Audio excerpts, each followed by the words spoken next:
Good morning and welcome to Playbook Breakfast. Thank you for bearing with us as we rescheduled the time and place because of the ice.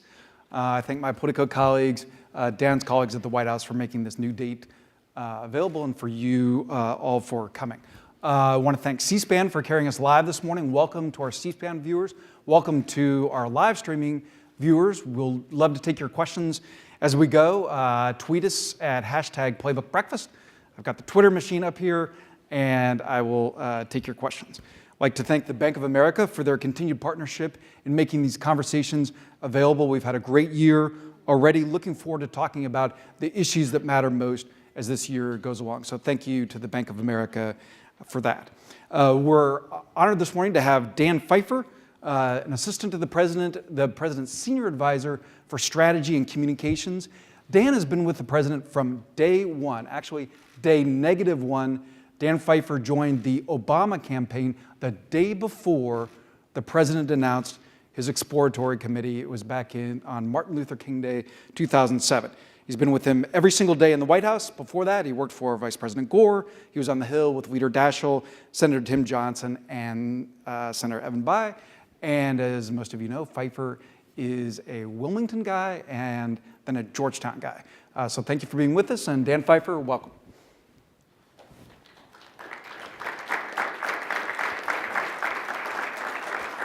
Morning. Thank you for coming.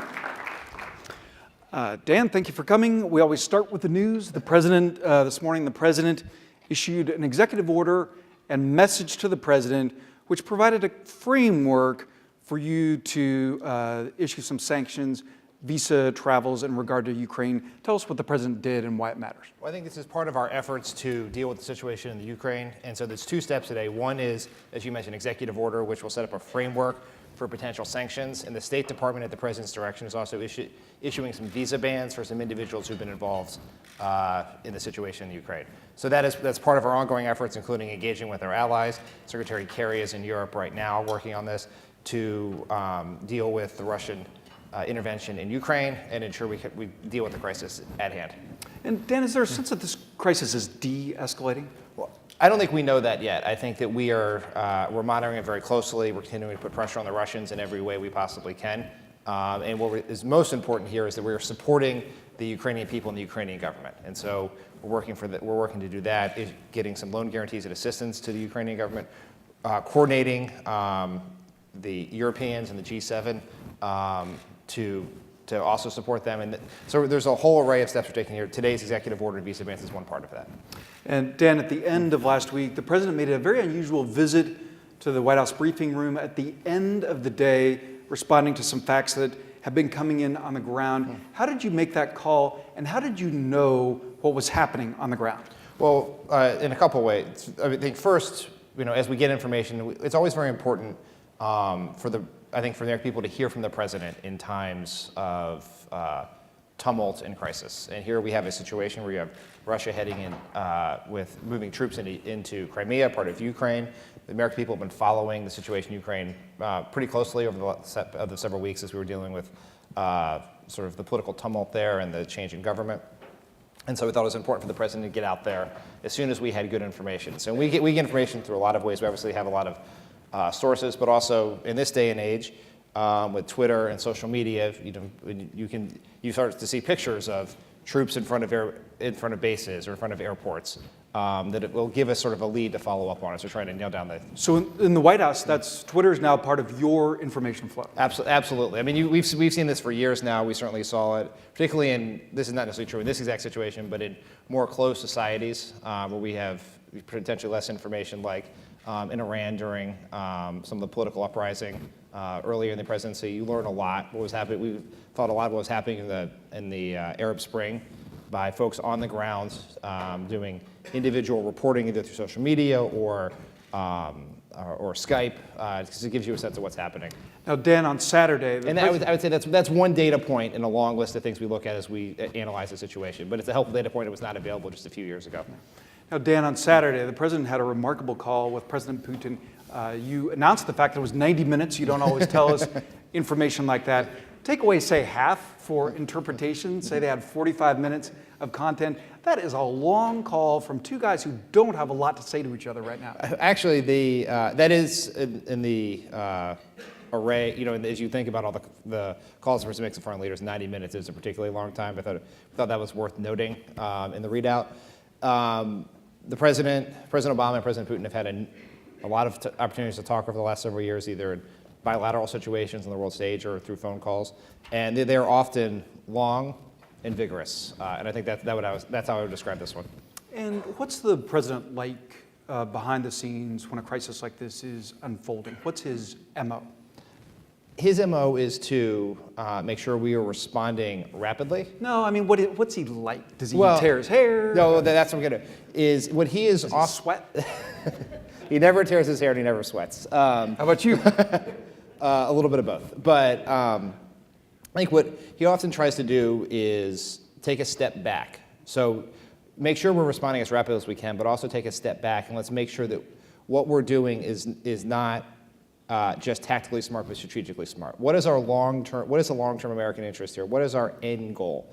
And how are the steps we're going to take to get to that? Not how do they deal with the exact the exact sort of press crisis of the moment. What is the press demanding? What are our political opponents demanding? It's what is our end goal? And he is willing to, and this is one of the reasons why I tear my hair out sometimes, but is willing to take some heat in the short term for a better long-term goal.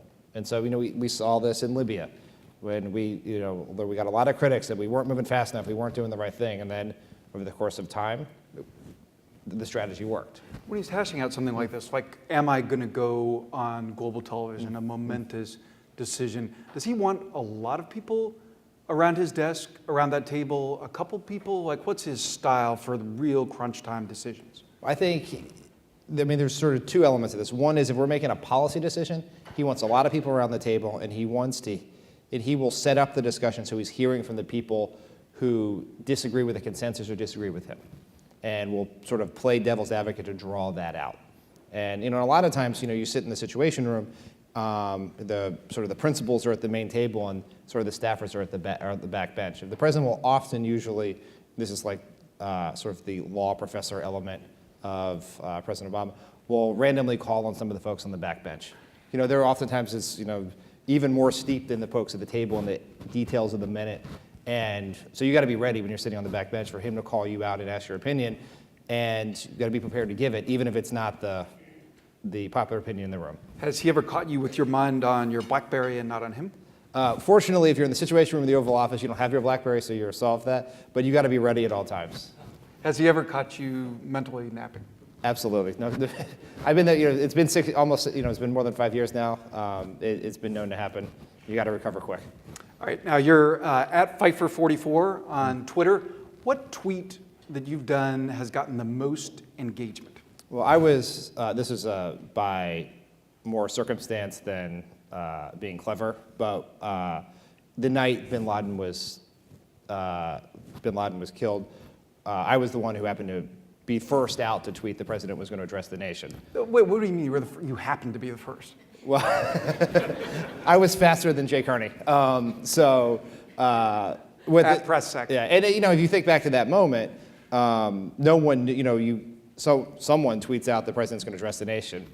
No one knows what that's about. Speculation, both good and bad, about what could happen. And so that got a lot of attention. That was by far my biggest follower growth was that night. Now, people expect a government Twitter feed to be kind of dry. You throw elbows on your Twitter feed.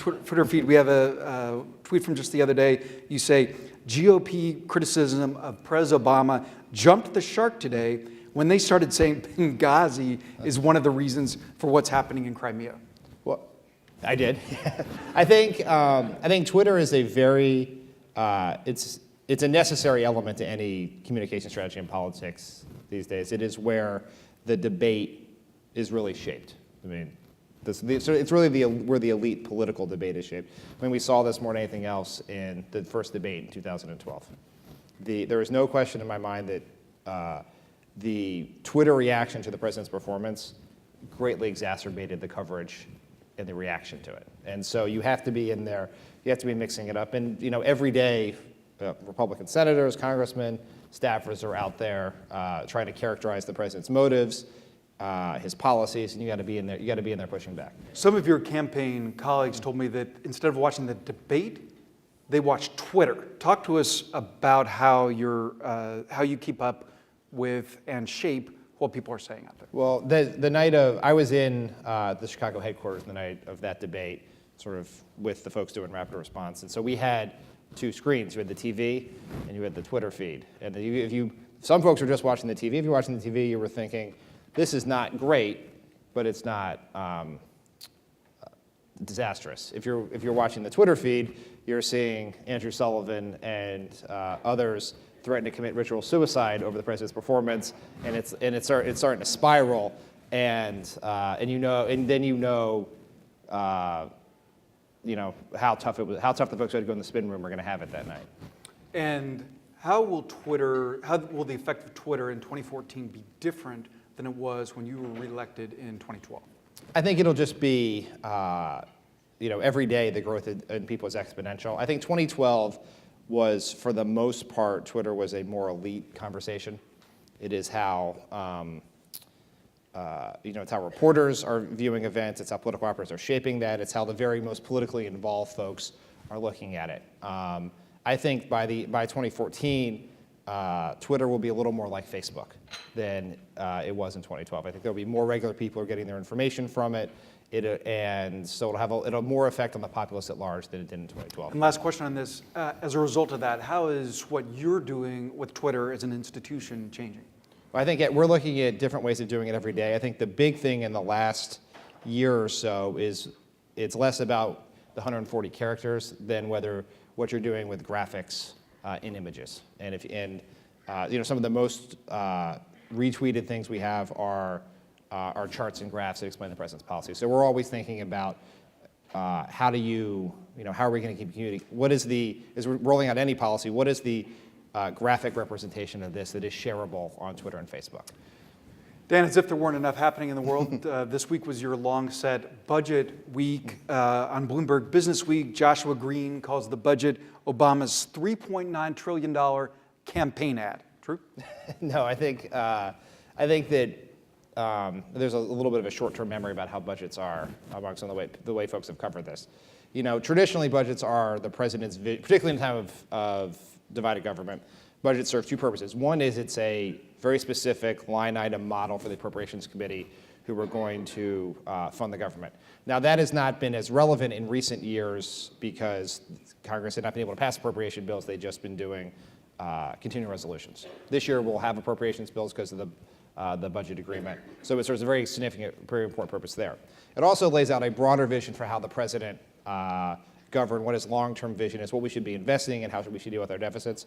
Last year, we took a detour from the traditional path and embedded in our budget the last offer the president had made to Speaker Boehner in the fiscal negotiations in 2012 as an attempt to try to jumpstart additional negotiations to get rid of the sequester and try to resolve this issue we've been dealing with for a very long time. We've been sort of dancing around getting done for a long time, but not being able to close with Republicans. Hope would be if we put forward some potential compromises on entitlement reform, a very specific thing being what they call chain CPI, recalculating the cost of living and Social Security. You pulled back from that. Well, yes, but that'll explain why. That is the thing in all the negotiations with Speaker Boehner. The one thing he said any deal had to have was chain CPI. So it was a show of good faith we put it in the budget, and hoping that they would come forward and say, well, here are some tax loopholes we'd close. Here's some way we'd raise some revenue through taxes. Through many celebrated dinners and meetings and coffees with the president and Republicans, they never offered a single tax loophole they would close or a single dollar in revenue. And so our view was we'll go back to the way we traditionally did our budget. Our offer is still on the table. If they want to come back and do that, it'll be there, but we sort of return to a normal order of budgeting. Dan Pfeiffer, yesterday you were on Air Force One. You traveled with the president to Connecticut. He was talking about the budget.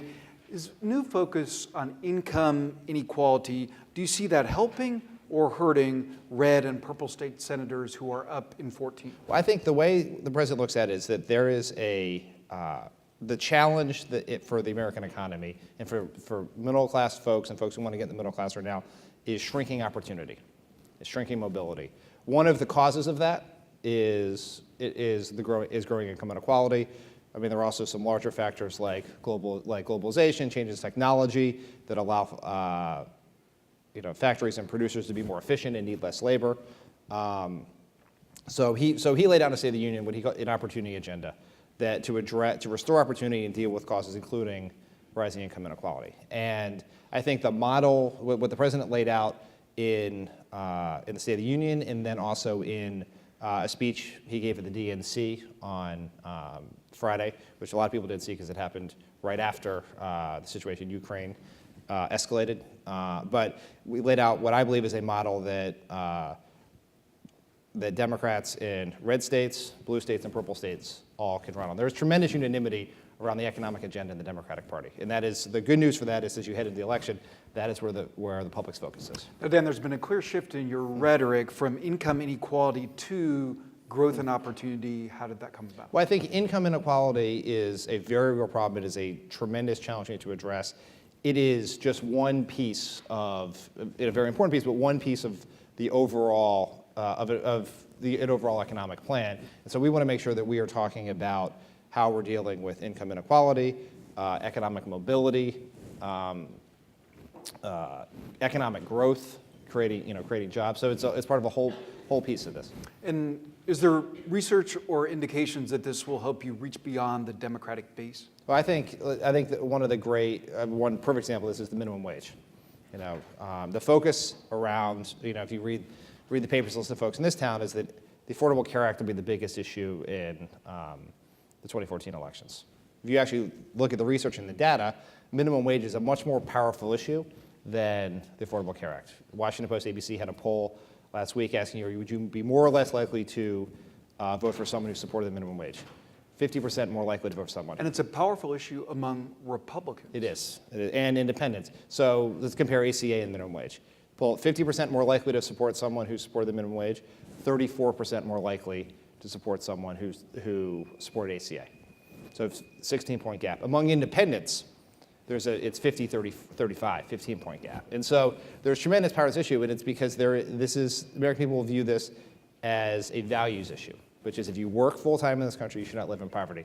And the Republicans have no good argument against it. The argument is, well, it doesn't create, they say, Speaker Boehner, in response to our event yesterday, said, there is proof that the minimum wage kills jobs. Well, the converse of that argument is, if that is your belief, what should the minimum wage be? Is the current rate correct? Should it be less? Would there be, if we had a lower minimum wage, would that create more jobs? There's a values issue here. The American people have a pretty good consensus around this. This high 60, 70% issue, and with tremendous intensity. The Republicans are on the wrong side of it. Dan Pfeiffer, one of your legacies will be that you coined pen and phone. How did that phrase come about, your way of referring to the president's, the new kind of bully pulpit executive action? Well, I think one of the things, as we were thinking about 2014 and the year, not the election. You have to say that sometimes in this town, but oh, come on! You have to say that sometime in your building. It's in my own life, but is that it is we live in a world of divided government. Even in the time of greatest comedy on Capitol Hill, it is not realistic to expect a Republican Congress to pass large portions of a Democratic president's agenda, and not realistic to expect a Democratic president to sign large parts of the Republican Congress agenda. So the question is, how are we going to restore opportunity? How are we going to invest? How are we going to move the ball forward on the president's agenda? It is going to be primarily through the use of executive power, with some real potential exceptions around immigration, some other issues we're still pushing in Congress. And so there are two ways, as you said. There's the pen, which is executive orders, regulations. Recent example is this minimum wage executive order, which means that if you want to get a federal contract starting next year, you're going to have to pay your workers $10.10. But there's this whole other element, which is the idea of this convening authority, that the president, through the power of the Oval Office, through the power of his popularity, through the power of his resonance and social media, can draw attention to issue and mobilize people to do it.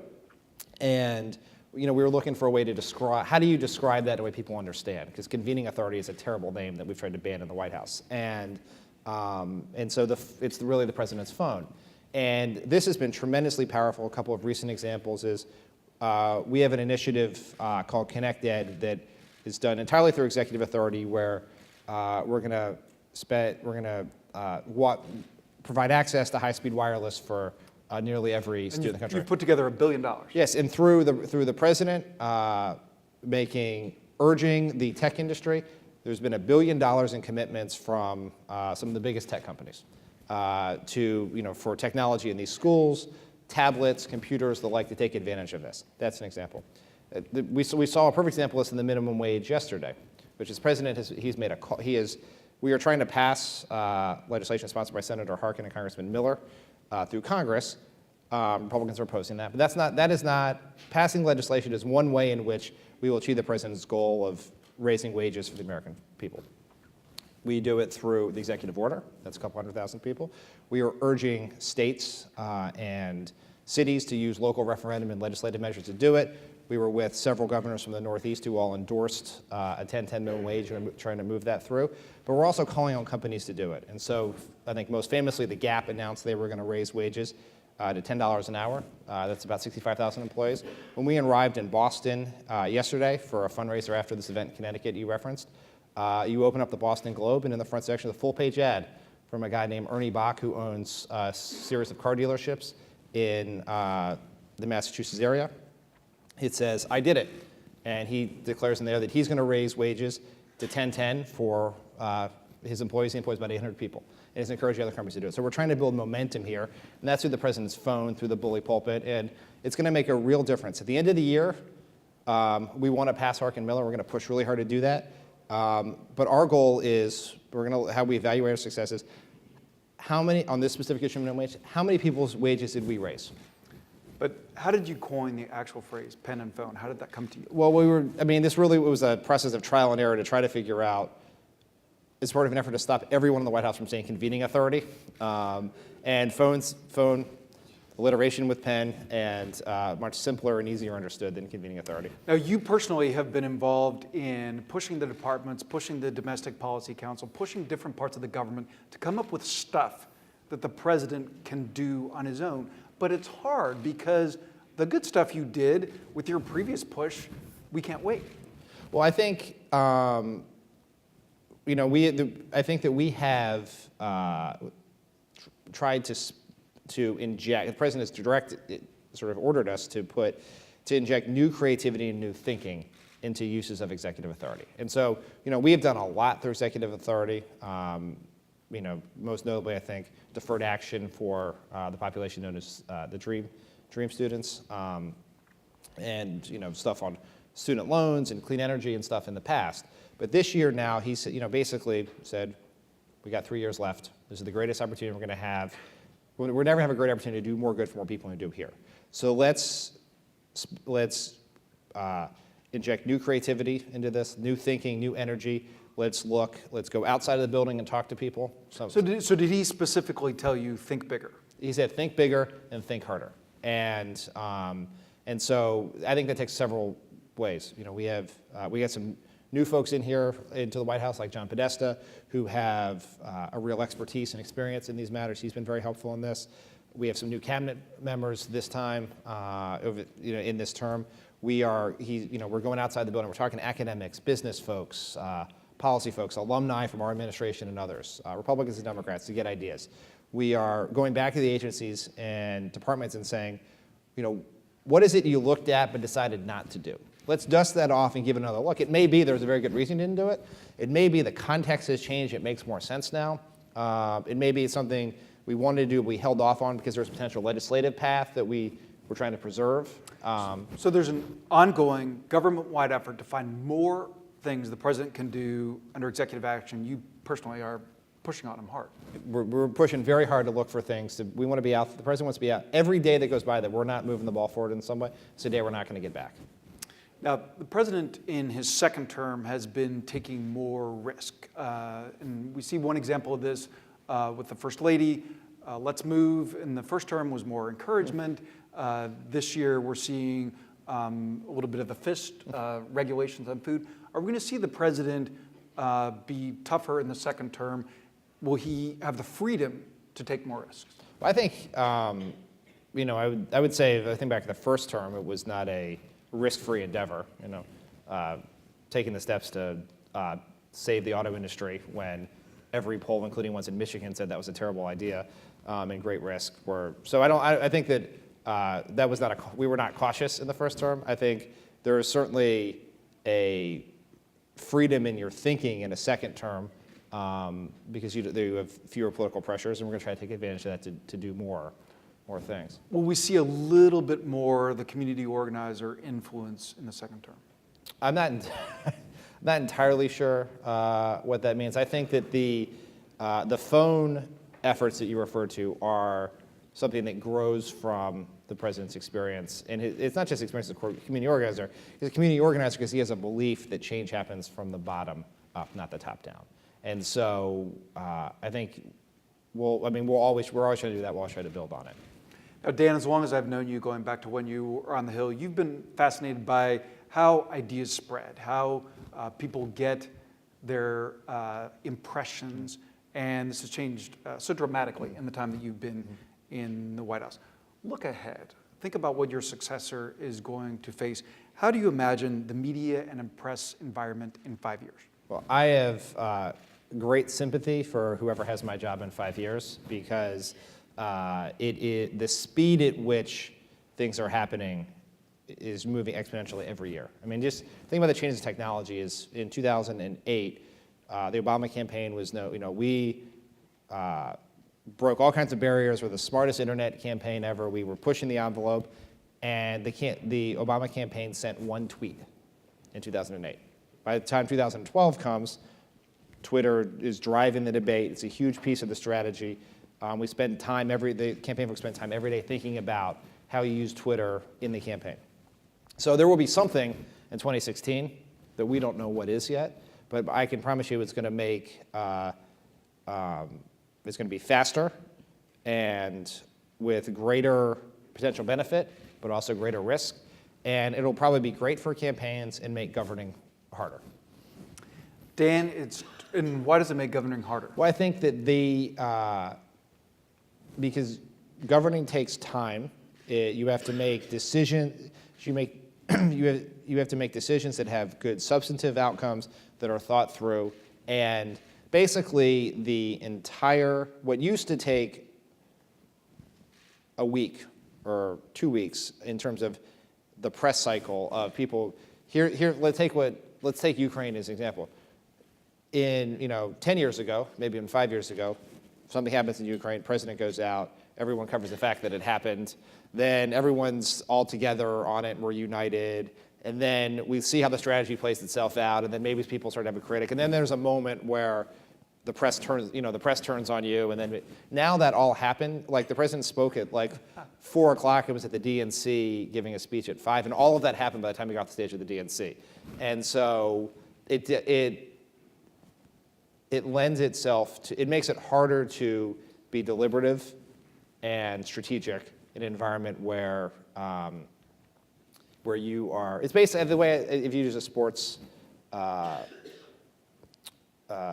metaphor, is that it used to be you'd read the story about the baseball game that night or the next day. Now the political equivalent would be we're not just writing the story about it every inning, we're writing it every pitch. And so, everything has to be, and there's like an element of either hyperbole or apocalyptic description of it at every moment. Like, this is the greatest foreign policy crisis the president's ever had, or the biggest test of the presidency. But that's actually true. It may be, it may not be. You don't know at this point. I think Sam Stein from the Huffington Post did a thing where he did a Google search for the president's greatest test, and there is a long line of them, and some of them were very great tests, and some of them went away pretty quickly. Every speech is the speech of his life. Yes. So how do you guard against that, the haste that you're pushed towards? I think or what do you do about it is a different question. Well, the advantage we have is the president's a very deliberative person. And so he has... Does he slow you down? He slows all of us down, myself included. And how does he do that? Well, he'll say, before we act, before we go out and do something, and this is more, before we go out and do something, he'll take a step back. Let's play he's always urging us to play the long game, to think through how this is going to affect our ultimate goal. And so that slows us down. The other thing is experience. The longer he's here, the longer we've been in the White House, you have a greater ability to separate the signal from the noise.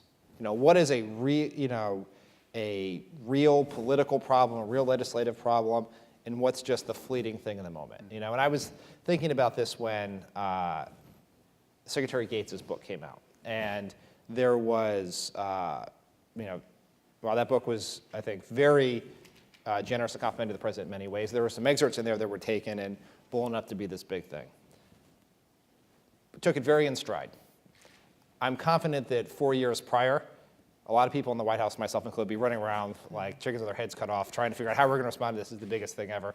And it turns out, like 3 days later, the president moved on to other things. The fires, sort of your press fires now burn hotter and faster than they did before, but a few days later, you're on to something else. In Secretary Gates' book, he quoted the president as saying in a meeting, "For those of you who are writing your memoirs," Dan, you've been involved in your various roles in the White House in cooperating with, participating in, rejecting book ideas. How do you feel about books? What do you all get from participating in them? How do you feel about the fact that your colleagues are going to write memoirs? Does that inhibit you at all? I don't think you can let it inhibit. So let's say take two things here. The first is, how does it feel to have sort of your day-to-day work life written about in books? Basically almost every day we've been in the White House has been covered in some book. Or now in this, everyone, it's not just the books.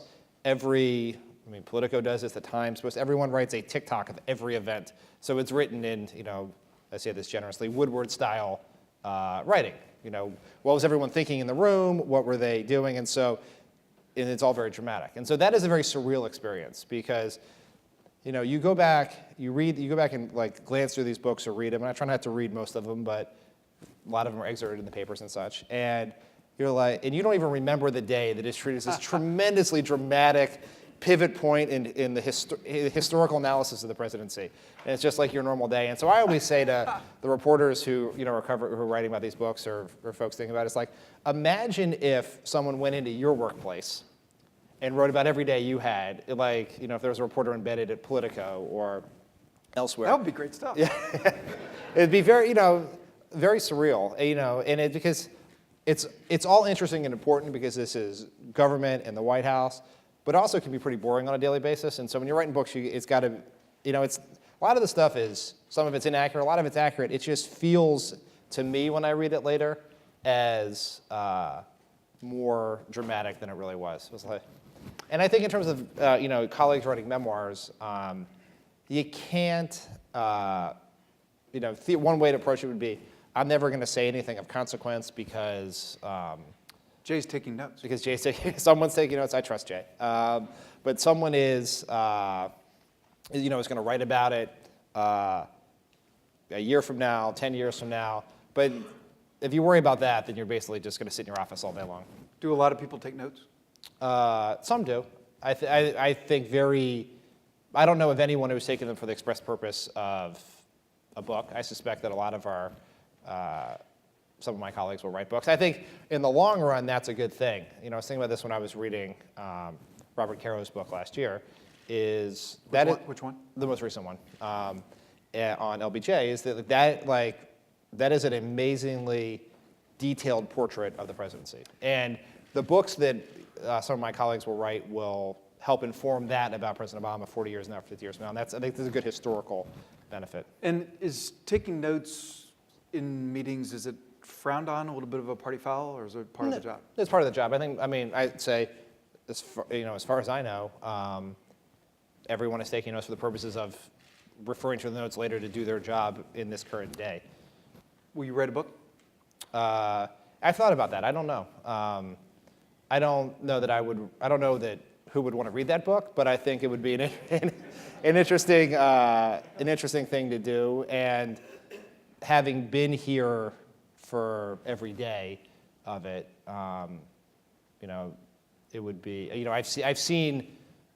I have some perspective that only a small handful of other people have, because there's only a few select group of the overly stubborn and tired who have done the whole thing without a break.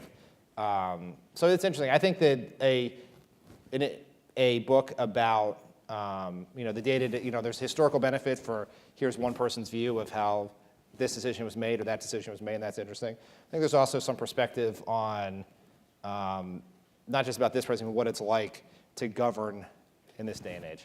It's January 20th, 2017. What's the likelihood that you're in the West Wing? I don't think it's high, but I think about But this. it's not impossible. It's close to impossible, I think. But I don't know. There is the day to leave any of these jobs in the White House, or frankly up on Capitol Hill or anywhere else, is the day it's no longer a thrill.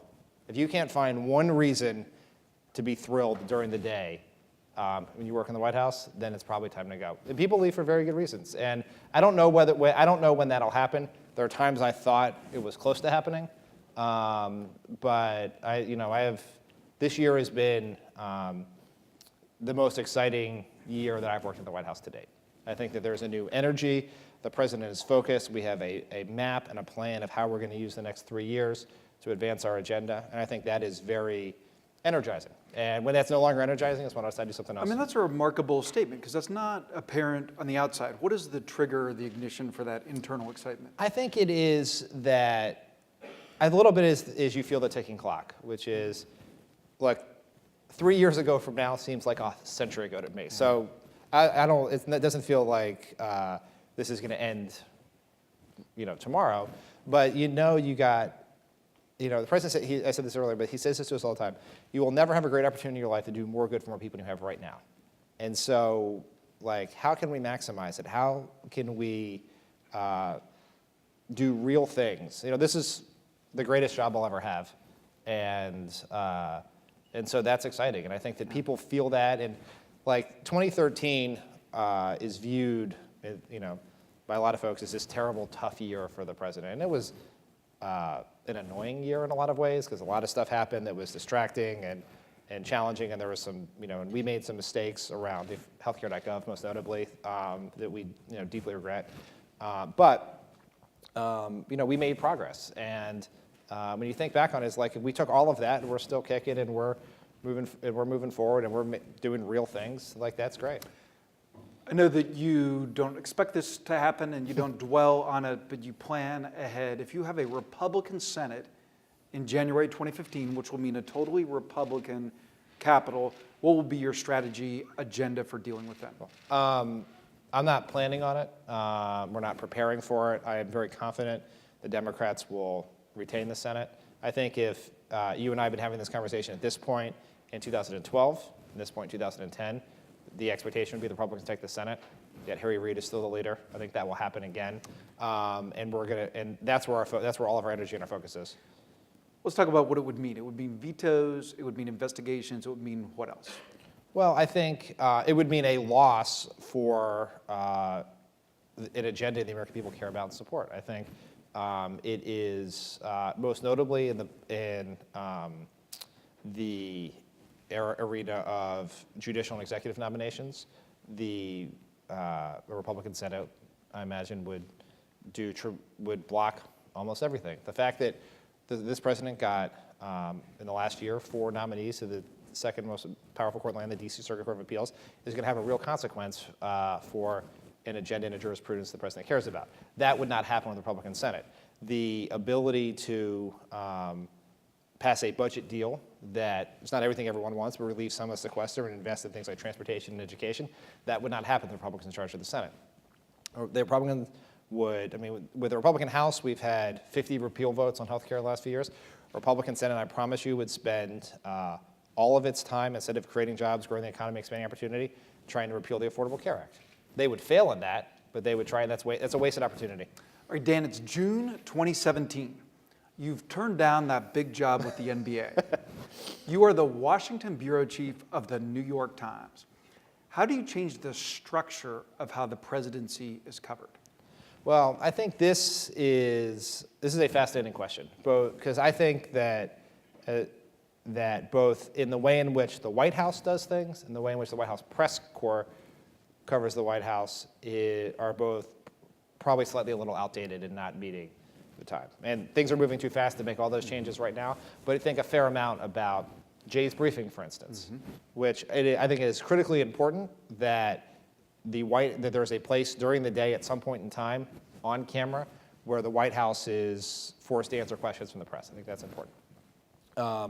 Does it make sense that it happens at 1 in the afternoon, in a time when people have won the morning, the mid-morning, and the late morning at that point?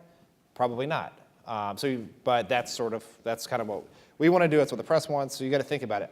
The couple things I would suggest I think may make more sense in the course of time, not specifically to the New York Times, but generally in the coverage of the White House, right, would be potentially fewer folks who are sort of general reporters covering the White House and more subject matter experts who cover a beat, and the White House becomes part of that beat. So instead of the fact we're dealing on ACA or immigration or something, instead of the fact that just the White House reporter is forced to write the immigration story, the healthcare story, the economy story, that you have folks who are experts in that who are covering the White House there. Because I think there is, in the way people which consume information right now, they want more, I think, more expertise than more. They don't need as much to know just what happened that day. It's less stenography and more in-depth analysis. I think that would be good for everyone. It'd be good for the White House to have more policy-oriented stories. That'd be great for the public. I think the other thing that you would want to do is you'd want to hire some very, very smart technological people to figure out how you can take the content you get from reporting and transfer it into a more mobile-friendly format, a more visual format. So I think that's graphics and charts and videos would be a big piece of covering the White House in 2017. And I think, last but not least would be you would want to dedicate some people who would cover the White House full-time or close to full-time doing long-form journalism. So you have some capacity to regularly write about the forest, not just the trees. And how can you imagine modernizing that briefing? What now takes the form of a 1 o'clock-ish on camera, people in the seats, Jay behind the podium. What can you imagine as a more modern? I don't have the answer to that. I've thought about this a lot. I spent a lot of time in 2008, early 2009, during the transition, thinking about how we would do it differently. And I don't know the good answer to that. Is it a shorter briefing in the morning? Is it something later in the day to sort of wrap things up? Is there a way in which a form in which people could get answers to questions sort of intermittent throughout the day? Is there a way in which you can get the public more involved? How do you reach beyond? I mean, the White House press corps has a very important role as people who are there every day, and they should be the center of this in all scenarios. But how do you have a situation where some of the folks out in the country, either the public or reporters who aren't in Washington in the briefing, participate in that in a way? How does opinion journalism work into it? And I'm sorry, how does opinion journalism? What part of the role? And can you imagine experimenting with those in the next 3 years, or do you think you're stuck with what you got? I think that would be hard to do. I think that it would really. There are some things that only a new president could do. Why, from your point of view, is it archaic or maybe outmoded?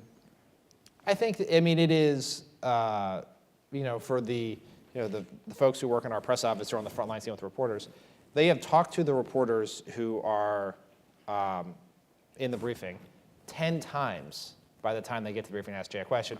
So it becomes behind the curtain. Yeah. So it becomes a little more.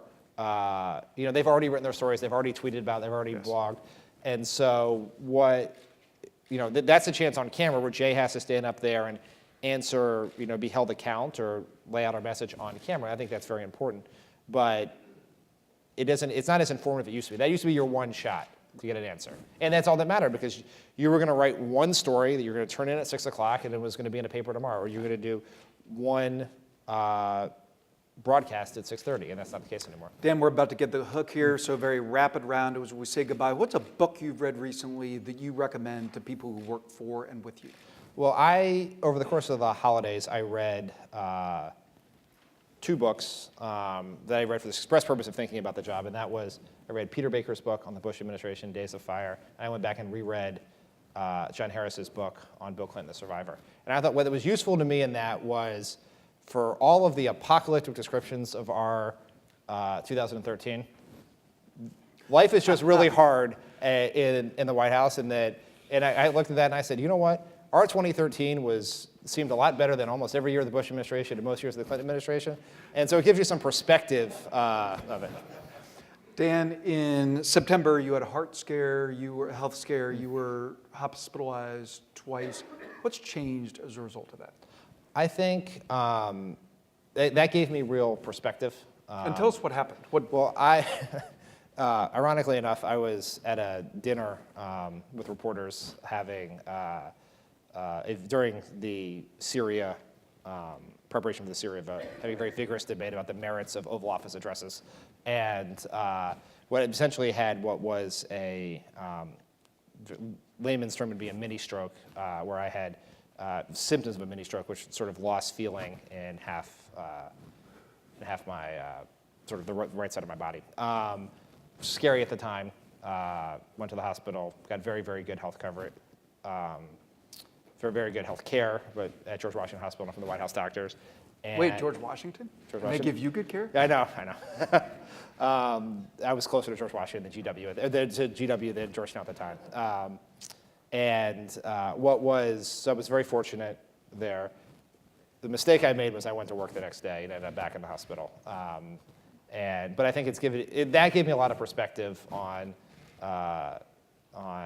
sort of how fragile all of this is and the need for care. And I have been, taking some steps then to make sure that doesn't happen again. I've been in pretty good health. What are those steps? Better sort of, work-life management. In hindsight, it does not make sense to leave the hospital and then go to Sunday show prep with Dennis McDonough like 6 hours later. Like that's Dennis would have done just as well without me there. And so that's, you sort of make those decisions, realize that that it'll all be fine if you're not there that day. What is something that either you gave up for Lent or that you should?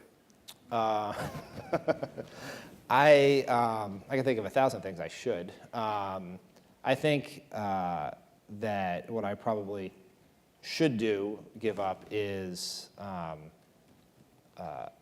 would be watching SportsCenter in my office in the morning instead of the morning shows. That actually sounds healthy. It is healthy. Yeah, it's a challenge. Give us something that you actually should give up. Probably. Or what's something you would change about yourself? Just in general? Yeah. I think it's building on what we talked about, which is having sort of better work-life balance, to have some, it is important to remember in the White House, which someone once said to me and I didn't listen to, which was, it's a marathon, not a sprint. And so think about it that way. Penultimate question. We know the president reads David Brooks. We know the president reads the New York Times editorials. We know the president reads the New Yorker. What's something the president reads, he reads, that you are confident that when it's out there, that it was on his iPad, that will surprise us? That's a good question.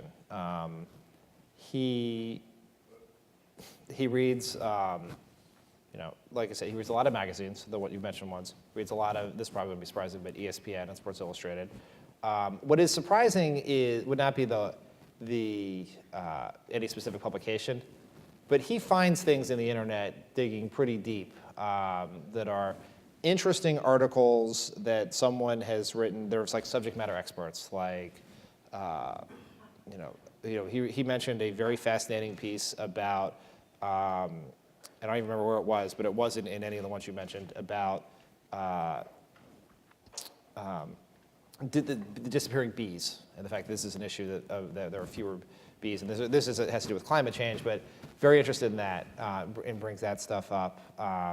And there is, and he reads a lot more fiction than I think people recognize. He reads a lot of books short stories, a lot of stuff in, being in the New Yorker or some other magazines. But he is a man who, for people who think that the magazine industry is struggling, President Obama is single-handedly trying to keep it up. And Dan, last question for you. We have a lot of young people in this audience and who watch on the live stream who are watching us on C-SPAN. What's your advice to a young person working in the administration, working on the Hill, about how to succeed in Washington? They want to be you. I'd say two things. One, I would recommend people go work on campaigns. And I think that is the ultimate meritocracy in politics. Once you get on there, it doesn't matter how old you are, where you went to school, where you came from. If you are smart, you will get a chance to do things. So that'd be step one. Step two is never go work for the person you think is going to win. Go work for the person you want to win. And because that'll be what works best. Because I've had a chance to work on a couple of campaigns that have felt like crusades and causes. And there's no better feeling than that. The ones that feel like you work at a company, that's not so good. And Dan, I can't let you go without finding out who your Final Four will be. I think this year, I went to Georgetown, and so I usually screw my bracket up by picking Georgetown going farther than they do, which is not that far. This year, that probably won't be a problem for me. So I would get, my pick at this exact moment would be Florida, Arizona, Louisville, and my sort of sleeper would be Virginia. And your final two? Florida and Arizona, with Florida as the national champion. And is your bracket more often more accurate or less accurate than the president's? In recent years, my bracket's been much less accurate because in 2009, when Georgetown lost in the first round in Ohio, the president picked Georgetown to go to the 2010. We'd gone to see Georgetown beat Duke by 20 points together. He then picked Georgetown to go far. Georgetown destroyed his bracket, and he now always picks them to lose in the first round. And so he's been doing much better than I have. We have Clay right here, so I have to ask you, will Harvard go to the March Madness? I suspect they will, and I think they'll win in the first round again. So they'll win in the first round? Yes. Yeah. And then they'll go home?